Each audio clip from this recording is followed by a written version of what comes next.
midterms, our students are going to be competing to create the best Reebok ad. First, I want to bring up here with me my brother Scrill Davis, my sister Rihanna Hall, Exquisite Eye. You have 15 minutes. Each side is going to have 2 staff members. So if you guys have a mood board, you want to show a concept, my team is going to help you execute that. At the end of it all, you all are going to present one hero photo that represents your shoe. Look, we about to start the competition.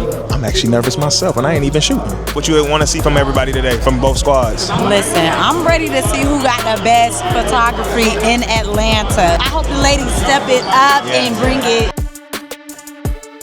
That's a heater over there. That's a dope shot, man. It highlighted the brand. I like the contrast between the red side and the off-white. Yeah, that's it. Say no more. We ain't got to overthink. Come here real quick. This is how you come back.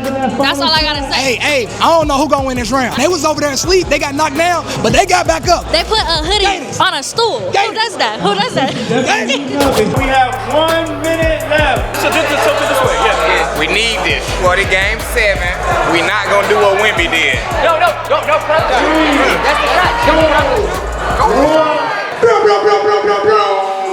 High school.